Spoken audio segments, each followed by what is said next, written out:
2 દિવસ ગુજરાત પ્રવાસે વડોદરા એરપોર્ટ પહોંચ્યા પીએમ મોદી। સીએમ અને ડેપ્યુટી સીએમએ પીએમ મોદીનું સ્વાગત કર્યું। ખરાબ વાતાવરણના કારણે બાય રોડ કેવડિયા પહોંચશે।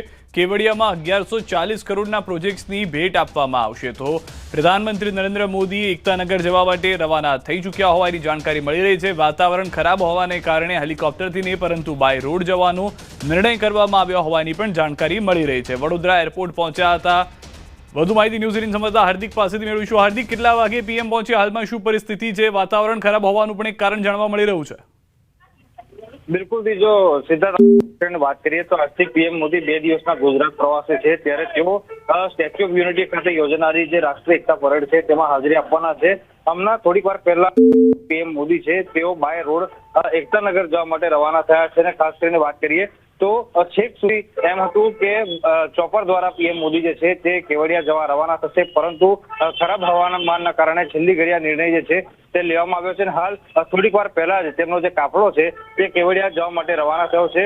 પીએમ મોદી કેવડિયા પહોંચશે ત્યારબાદ તેઓ કેવડિયાના જે સર્કિટ હાઉસ વીવીઆઈપી રૂમ છે તેમાં રોકાવાના છે। અને મેં કીધું પ્રમાણે કે હવામાન ખરાબ હતું એના કારણે તંત્ર જે છે, સુરક્ષા એજન્સીઓ છે, તેમને બંને પ્રકારની તૈયારી રાખી હતી।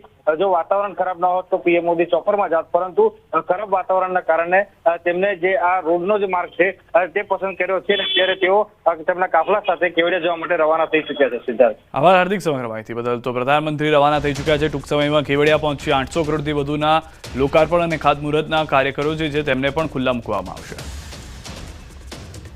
સાબરકાંઠા જિલ્લામાં વરસાદી માહોલ। હિંમતનગર શહેર અને ગ્રામ્ય પંથકમાં વરસાદ। જિલ્લામાં હવામાન વિભાગની આગાહી વચ્ચે વરસાદી માહોલ। હિંમતનગર શહેરના મોતીપુરા, સહકારજીન, મહેતાપુરા, મહાવીરનગર સહિતના પંથકમાં વરસાદ। હિંમતનગરના બેરણા, ગાંભોઈ, કરણપુર, વીરવાડા, સાબરડેરી, હાજીપુર પંથકમાં વરસાદ। ખેડૂતોના પાકને ભારે નુકસાનની ભીતિ। તો સાબરકાંઠા જિલ્લામાં વરસાદી માહોલ જે છે જોવા મળી રહ્યો છે। સૌરાષ્ટ્ર અને દક્ષિણ ગુજરાત સુધી વરસાદ સીમિત નથી રહેવાનો જે આગાહીકારો પણ કહી રહ્યા હતા કે જે ડિપ્રેશન આવી રહ્યું છે, કે જે શક્યતાઓ છે કે ભાવનગર અને સુરતની વચ્ચે જઈને ટકરાઈ શકે છે, તે ડિપ્રેશનના કારણે ઉત્તર ગુજરાત સુધી તેની અસર જોવા મળશે। અને સાબરકાંઠાથી આ જે દ્રશ્યો જોવા મળી રહ્યા છે એ સ્પષ્ટ કરી રહ્યું છે કે ઉત્તર ગુજરાતમાં પણ ખેડૂતોને આ માવઠાના કારણે નુકસાન થઈ શકે છે। કમોસમી વરસાદ નુકસાન પહોંચાડી શકે છે। વધુ માહિતી ન્યૂઝ 18 સંવાદદાતા ઈશાન પાસેથી મેળવીશું। ઈશાન, શું પરિસ્થિતિ છે સમગ્ર પંથકની હાલમાં વરસાદને કારણે? સીધા ચોક્કસ કે સાબરકાંઠા જિલ્લામાં અચાનક જો વાતાવરણમાં પલટો જોવા મળે તો હવામાન વિભાગની આગાહી વચ્ચે હિંમતનગર, પ્રાંતિક અને તલોદ સહિતના વિસ્તારોમાં ધોધમાર વરસાદ વરસી રહ્યો છે। એટલે હાલ ધોધમાર વરસાદને કારણે જે નેશનલ હાઈવે છે, નેશનલ હાઈવે પર સર્વિસ રોડ પર પણ વરસાદી પાણી ભરાઈ ગયા છે। તો આ ઉપરાંત ખેડૂતોને પણ મોટું નુકસાન થઈ શકે તેવી ભીતિ હાલ તો સેવાઈ રહી છે। જી સીધા, આભાર ઈશાન સમગ્ર માહિતી બદલ। તો મોટાભાગના વિસ્તારોમાં વરસાદ નોંધાઈ રહ્યો હોવાનું ઈશાનનું જણાવવું છે। અરવલ્લી જિલ્લાથી પણ સમાચાર। અરવલ્લી જિલ્લામાં કમોસમી વરસાદ। મોડાસા, માલપુર અને ભિલોડામાં વરસાદ। મોડાસા શામળાજી હાઈવે પર વરસાદી માહોલ છે। જિલ્લામાં 2 દિવસ બાદ ફરી કમોસમી વરસાદ શરૂ થઈ ગયો છે। આ તરફ અરવલ્લીના ધનસુરા પંથકમાં પણ વરસાદ વરસી રહ્યો છે। વરસાદ વરસતા મગફળી વેચવા આવેલા ખેડૂતો ચિંતિત બન્યા છે। તો ઉત્તર ગુજરાતના અલગ અલગ વિસ્તારથી જે વરસાદ છે તેને લઈને સમાચાર મળી રહ્યા છે। અનેક જગ્યાએ એપીએમસીમાં પહેલેથી તૈયારીઓ કરવામાં આવી હોવાની વાત હતી। સૌરાષ્ટ્રની વાત કરીએ, ભાવનગર, ઘોઘાના દરિયામાં સાયક્લોનની અસર। દરિયા કિનારે વરસી રહ્યો છે ધોધમાર વરસાદ। ઘોઘા બંદરે 3 નંબરનું સિગ્નલ લગાવાયું છે। સ્થાનિક લેવલે સાવચેતી રાખવી એવું ભયજનક 3 નંબરનું સિગ્નલ લગાવવામાં આવ્યું છે। ઘોઘાના દરિયામાં જોવા મળી ઝીરો વિઝિબિલિટી। હાલ સુરક્ષાના ભાગરૂપે ઘોઘાના દરિયા કિનારે માછીમારોની બોટ લાંગરી દેવામાં આવી છે। આ ઉપરાંત માછીમારોને દરિયો ન ખેડવા પણ સૂચના આપી દેવામાં આવી છે। હવામાન વિભાગની આગાહીને લઈને ફરી વખત જ્યારે ગુજરાતના ભાવનગર શહેર સહિત જિલ્લામાં વરસાદનું સંકટ છે તે સામે આવ્યું છે, ત્યારે તમે દ્રશ્યમાં જોઈ શકો છો કે હાલ ભાવનગરનું જે ઘોઘા બંદર છે, ઘોઘા બંદરની જેટી પર અત્યારે જે ભરતીનો સમય છે ત્યારે ભરતી આવતી હોય છે, તેને લઈને જે વહાણો છે, જે જહાજો છે તેને પણ દરિયા પરથી જે એનો જેટીનો વિસ્તાર છે ત્યાં લંગારવામાં આવતા હોય છે। ત્યારે ખાસ કરીને વાત કરીએ તો હાલ ઘોઘાની જેટી પર 3 નંબરનું સિગ્નલ છે તે લગાવી દેવામાં આવ્યું છે અને તમામે તમામ માછીમારો છે તેને એલર્ટ કરી દેવામાં આવ્યા છે। ખાસ કરીને વાત કરીએ તો તંત્ર દ્વારા પણ જે ઘોઘાનો બંદરનો વિસ્તાર છે ત્યાં એસઆરડી, પોલીસ અને હોમગાર્ડ સહિતના જે જવાનો છે તેનો બંદોબસ્ત મૂકવામાં આવ્યો છે અને તંત્ર દ્વારા આ વિસ્તારના દરિયાકાંઠાના તમામ લોકોને તાકીદ કરવામાં આવ્યા છે। નીતિન ગોહેલ, ન્યૂઝ 18 ગુજરાતી, ઘોઘા। તો ગાંધીનગરમાં કમોસમી વરસાદથી ઠેર ઠેર પાણી ભરાયા છે. વરસાદ ખાબકતા અંડરબ્રિજમાં પાણી ભરાયા છે. પાણી ભરાતા હાલ વાહન ચાલકોની મુશ્કેલીઓમાં વધારો થયો છે. ગાંધીનગર, અમદાવાદ આ તમામ વિસ્તારની અંદર વરસાદને લઈને આગાહી હતી. હાલના જે દ્રશ્યો આપ જોઈ રહ્યા છો તે પણ સ્પષ્ટ કરી રહ્યા છે કે કઈ રીતની પરિસ્થિતિ ગાંધીનગરની પણ જોવા મળી રહી છે. ખંભાત તાલુકાના ભાલ વિસ્તારમાં છેલ્લા 3 દિવસમાં પડેલા ભારે વરસાદને કારણે ખેડૂતોના માથે આભ તૂટી પડ્યું છે. 40 જેટલા ગામોમાં ખેડૂતોના તૈયાર થયેલા ડાંગરના પાકને ભારે નુકસાન થયું. ગોલાણા, નિકલ, પાદડ, રોણી, નવી આખોલ, સોખડા, લુણેજ જેવા ગામના ખેતરોમાં ડાંગરનો પાક પલળી ગયો છે. ખેડૂતોની દિવાળી આ વર્ષે દુઃખદ બની છે. હવે તેઓ સરકાર પાસેથી આર્થિક સહાયની અપેક્ષા રાખી રહ્યા છે. અમે ગુજરાતમાં સર્વોત્તમ ઉચ્ચ ગુણવત્તાવાળી ડાંગર પકવતા ખેડૂતો ભાલબારાના આ છેલ્લા જે 4-5 દિવસથી કમોસમી વરસાદની શરૂઆત થઈ ગઈ છે ને અમારી ડાંગરનો પાક જમીનદોસ્ત થઈ ગયો છે. ઉપર પાણી ફરી વળ્યા છે. ડાંગર પાકેલી છે પણ હવે લેવાનો સમય છે ત્યારે વરસાદ આવ્યો છે. હવે અત્યારે એટલું બધું પાણી ભરાયેલું છે કે અમારો ખર્ચો પણ આમાં ખિસ્સાનો જવાનો છે, એનો ખર્ચોય નીકળવાનો નથી. આણંદ જિલ્લામાં ખંભાત તાલુકાનો ભાલ અમારો વિસ્તાર 42 ગામની 10,000 વીઘામાં કમોસમી વરસાદના કારણે ડાંગરમાં ખૂબ જ નુકસાન થયું છે. આ ડાંગરના નુકસાનમાં આજે અમે ફાઇટેરિયા મશીન મૂકી અને પાણી કાઢવાનો ટ્રાય કરીએ છીએ. જે વળતર અમને મળે એ આજે લોકો એમ કહે છે કે ભાઈ ખેડૂતના દીકરા ખેતી કેમ નથી કરતા, શું કરીએ ખેતી? અમે નુકસાન ખૂબ જ થયું છે. બધાને વળતર મળવું જોઈએ એવી મારી સરકારને અપીલ છે. ડાંગ જિલ્લામાં ભારે વરસાદને કારણે માર્ગો પાણીમાં ડૂબી ગયા છે. સુબીર તાલુકામાં 2 ઇંચથી વધુ વરસાદ નોંધાયો છે. જેના કારણે પૂર્ણા નદીનું જળસ્તર વધ્યું. આ વરસાદથી ડાંગર, વરાઈ અને નાગલીના પાકને નુકસાન થયું છે. સવારથી અત્યાર સુધી વઘઈમાં 1.5 ઇંચ વરસાદ નોંધાયો. હજુ હવામાન વિભાગે દક્ષિણ ગુજરાતમાં વધુ વરસાદની આગાહી કરી છે. મહેસાણાથી સમાચાર. વિજાપુરમાં કમોસમી વરસાદને કારણે ખેડૂતોને નુકસાની વેઠવાનો વારો આવ્યો છે. જિલ્લામાં મોટાભાગના ખેડૂતોએ મગફળીનું વાવેતર કર્યું હતું, પરંતુ પાક તૈયાર થવા સમયે જ માવઠું આવતા ખેડૂતોની મહેનત પર પાણી ફરી વળ્યું. બીજી તરફ સરકારી ખરીદી યોજનાઓમાં પણ પલળેલી મગફળી સ્વીકારવામાં આવતી ન હોવાથી ખેડૂતોને વેપારીઓને ઓછા ભાવે વેચવાની ફરજ પડી રહી છે. વરસાદના લીધે જે માલ બહાર કાઢે છે મગફળીનું એ બિલકુલ કાળો મેચ થઈ ગયું છે અને ભૂકો કોમમાં નહીં આવે, ઘાસચારો અને મગફળી બગડી ગઈ છે, ફૂગ આવ્યો છે અને એનો કોઈ જે ખર્ચો કરે છે એ ખર્ચો પણ ઉત્પન્ન થાય એવું નહીં અત્યારે હાલમાં.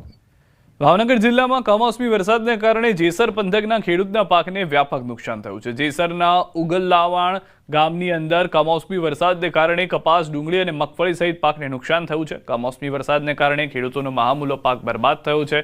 સરકાર યોગ્ય સહાયનું વળતર આપે તેવી માંગ ભાવનગર પંથકના ખેડૂતો દ્વારા કરવામાં આવી છે. તો આ વખતે ડુંગળીની અંદર થોડુંક 8-10 હજારનો વીઘે ખર્ચો કર્યો અને આ વરસાદને લીધે થોડી ઘણી વરસાદને લીધે નુકસાની સાહેબ છે. એટલે આમાં કાંઈ પાકમાં કાંઈ છે નહીં, કાંઈ થાય એમ નથી અને વરસાદને લીધે અને બહુ નુકસાની છે એમ. તો સરકારને થોડીક વિનંતી કરી કે ભાઈ અમને કાંઈક થોડુંક નુકસાનીનું કાંઈક અમને વળતર સરકાર આપે એમ. 35 વીઘાની સિંગ હતી તો એમાં હાર્વેસ્ટિંગ કરેલું હતું, થોડીક બહાર કાઢી અને થોડીક ખેતરની અંદર લગભગ 50-60 મણનો થપ્પો પડ્યો હતો, ઢગલો સિંગ કાઢેલો ઓપનેર. તો હવે એ રાત્રે વરસાદ આવ્યો એટલે કાંઈ ભેગું થયું નહીં અને નદી ખેતરનું પાણી નદી જેટલું થયું.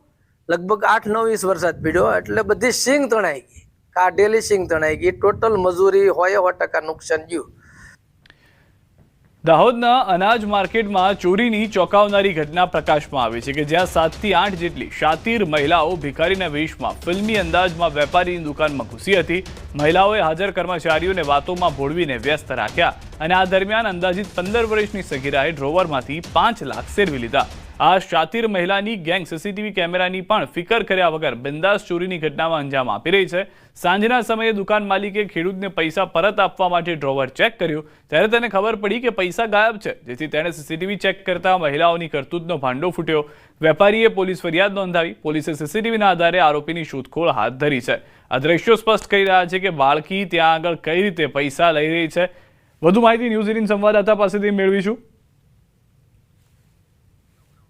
સૌરભ અમારી સાથે જોડાઈ ગયા છે. સૌરભ, સમગ્ર ઘટના જે ઘટી હતી, શું તપાસ કરી રહી છે પોલીસ? કોણ હતી આ મહિલાઓ, શું જાણકારી?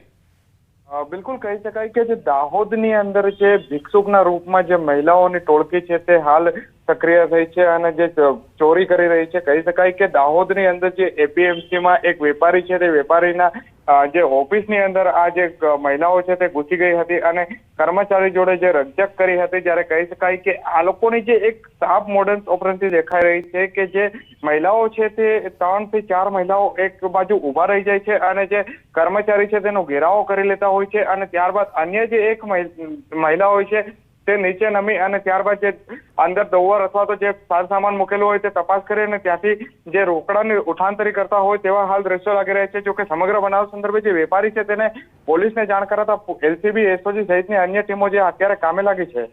જી આભાર સમગ્ર માહિતી બદલ. તો હાલમાં એસઓજીને કામે લગાડવામાં આવી છે, મહિલાઓની શોધખોળ કરવામાં આવી રહી છે.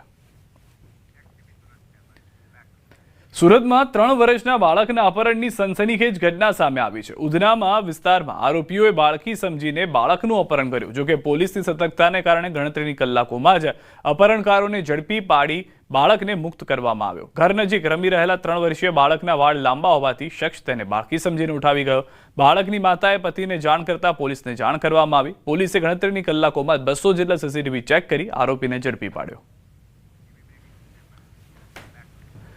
વૃદ્ધ મહંતે હિંમત દાખવી અને 10 થી વધુ હથિયારધારી બુકાનીધારીઓ ઊભી પૂંછડીએ ભાગ્યા. મહેસાણાના વિસનગરના સદુતલા ગામનો બનાવ. રાત્રિ દરમિયાન બુકાનીધારીઓ ત્રાટક્યા. ઉમેદપુરી આશ્રમમાં બુકાનીધારીઓ હથિયારો સાથે ત્રાટક્યા. બુકાનીધારીઓ ચોરી કરવાની ઇરાદે ત્રાટક્યા હોવાનું અનુમાન. મંદિરના મહંત પ્રયાગગીરી ઉપર કર્યો ધોકાથી હુમલો. બુકાનીધારીઓના સીસીટીવી વિડીયો જોવા મળ્યા છે. વિસનગર શહેર પોલીસે હાથ ધરી છે કાર્યવાહી. અને એ લોકો અહીંયા 4-5 જણા ઉભા હતા અને મારા હાથમાંથી મોબાઈલ ખેંચ્યો એટલે હું જાગી ગયો. જાગીને હું બેઠો થઈ ગયો મેં એમના સામનો કર્યો એનો. એટલે પછી એને એક જણા થોડું વાગ્યું છે તે પછી નીકળવા માંડ્યા બધા. એમની ભાષામાં કંઈક બોલ્યા એટલે બધા હતા તો 10-11 જણા એ લોકો, પણ બધા પછી ભાગી ગયા. અને મારા ઉપર અહીંયા એમને ધોકો માર્યો. પેલા પછી તલવારનો ઘા કર્યો એટલે નહીં વાગ્યું. એટલે હું મારો હથિયાર લઈને એના સામનો કર્યો મેં. और ये પછી ભાગી ગયા એમને વાગ્યું એટલે શું. જલ્દીમાં જલ્દી આનો રિઝલ્ટ લાવીશું એવું અમને આશ્વાસન આપ્યું છે અને અમે પણ એક વિનંતી કરીએ છીએ સદુતલા ગામ વચ્ચે અને કૈલાશ ટેકરી અને મહંત વતીથી કે આને જલ્દીમાં જલ્દી આનો પર્દાફાશ થાય અને દૂધ અને પાણીનું પાણી થઈ જાય અને આવી ટોળકીઓ ફરી સક્રિય ના રહે તાલુકામાં એવી એક આશા રાખીએ છીએ. કચ્છના ગાંધીધામ રેલવે સ્ટેશન ગેટ પાસે સર્જાયો અકસ્માત. આદિપુર સ્થિત લીલાસા ફૂટિયા મેળામાં જઈ રહેલ મુસાફરો ભરેલો છકડો ટ્રક સાથે અથડાતા અકસ્માતની ઘટના ઘટી. અકસ્માતમાં એક મહિલા ટ્રકના વ્હીલ નીચે આવી જતા સ્થળ પર જ મોત નીપજ્યું, જ્યારે અન્ય 2 મહિલાઓની ઈજાઓ થતા સારવાર અર્થે હોસ્પિટલ ખસેડવામાં આવી હતી. જૂનાગઢથી સમાચાર. એમએલએ સંજય કોરડિયાને ધમકી મળવાનો મામલો. પોલીસે ગણતરીના કલાકોમાં 2 શખ્સોને ઝડપ્યા. મુખ્ય આરોપી વિદેશમાં હોવાનો થયો ખુલાસો. આફ્રિકાના કોંગોથી કોલ આવ્યો હોવાનું સામે આવ્યું. ઇન્ટરનેશનલ નંબરથી વોટ્સએપ કોલ કરી માગી ખંડણી. એમએલએને અમદાવાદના રોનકને રકમ આપવાનું કહ્યું હતું. ઇન્ટરનેશનલ નંબર પરથી માગી હતી ખંડણી. એમએલએના પરિવારને જાનથી મારી નાખવાની ધમકી આપી. પોલીસે વોચ ગોઠવી બંને આરોપીને ઝડપ્યા. ઝડપાયેલા આરોપી અમદાવાદ અને વેરાવળના રહેવાસી. મુખ્ય આરોપીને ભારત લાવવા કાયદાકીય પ્રક્રિયા શરૂ. મુખ્ય આરોપી ગીર સોમનાથના ચિત્રાવડનો રહેવાસી. એ કોલની પણ તપાસ કરતા કોંગો અને કોંગોમાં જે રહે છે સમીર ગાલિબભાઈ રીંગબ્લોચ કે જે મૂળ ચિત્રાવડનો છે, જે તલાલા ગીર સોમનાથનું છે અને છેલ્લા કેટલાક સમયથી એ ત્યાં રહે છે. એણે જ આ અલગ અલગ નંબર ઉપરથી અલગ અલગ મેસેજીસ કરીને ધારાસભ્યશ્રી પાસે ખંડણીના મેસેજ ને ધાક ધમકીના મેસેજ કરેલા. તો પોલીસે હાલ રોનક અને ઇમરાન એ બંનેને હસ્તગત કરેલા છે. હિંમતનગર શહેરમાં અર્બન ડેવલપમેન્ટ ઓથોરિટી લાગુ કરાયા બાદ તેનો ડ્રાફ્ટ પ્લાન જાહેર થતાની સાથે જ હુડામાં સમાવિષ્ટ 11 ગામના મિલકત ધારકો વિરોધ દર્શાવી રહ્યા છે. હિંમતનગરના કાંકણોલ ગામ ખાતે તાલુકા કક્ષાનું મોટું ખેડૂત મહાસંમેલન યોજાયું, જેમાં હુડાના વિરોધમાં હિંમતનગર તાલુકાના તમામ ગામોના ખેડૂતો હાજર રહ્યા.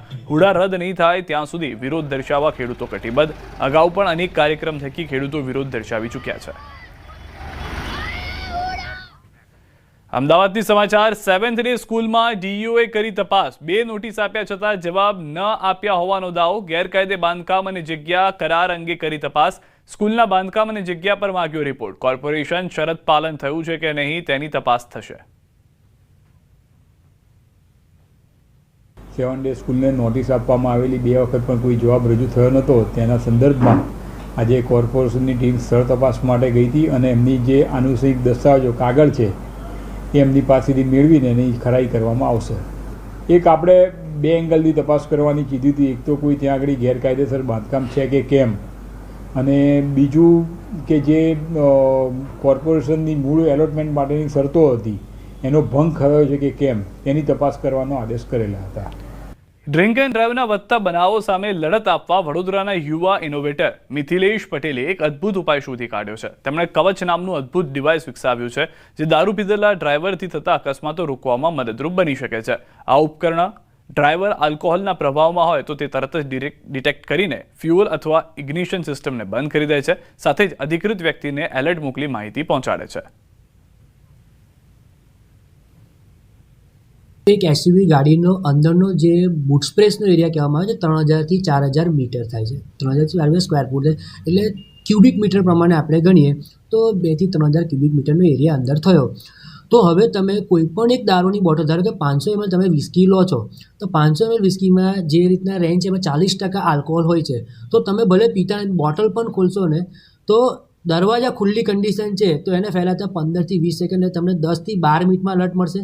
એસી ચાલુ છે તો 20 મિનિટમાં મળશે. અને ડ્રાઈવની તમારે કાચ ફક્ત બંધ છે, એસી બંધ છે, તમે નોર્મલ કન્ડિશનમાં જઈ રહ્યા છો તો તમને એ લગભગ 5 થી 10 મિનિટમાં તમને અંદર આલ્કોહોલનું એટમોસ્ફિયર તમને ડિટેક્ટ કરીને અલર્ટ આપી દેશે.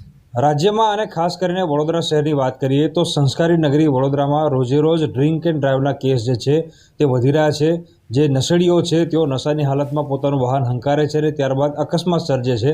ત્યારે આ પ્રકારની ઘટનાઓ પર નિયંત્રણ મેળવવા માટે વડોદરા શહેરના એક યુવા ઇનોવેટરે એક જબરજસ્ત જે ડિવાઇસ છે તે વિકસિત કર્યું છે. અને આ ડિવાઇસ જે છે જોવામાં ભલે નાનું મોબાઈલ જેટલું લાગતું હોય, પરંતુ જો આનો ઉપયોગ કરવામાં આવે તો તે ખૂબ જ કારગર સાબિત થઈ શકે છે. આ ડિવાઇસનો ઉપયોગ જે છે તે વાહનમાં કરવાનો હોય છે. અને જો વાહન ચાલકે નશો કર્યો હશે અથવા તો તે કારમાં બેસીને દારૂની બોટલ જો પણ ખોલશે તો આ ડિવાઇસ જે છે તેને તરત જ ડિટેક્ટ કરી લેશે. ત્યારે ગુજરાત ડ્રાય સ્ટેટ છે, અત્યારે આપણે દારૂનો ઉપયોગ તો નથી કરી શકતા ડિવાઇસને ચકાસવા માટે, પરંતુ અત્યારે તમે આ સ્પીડ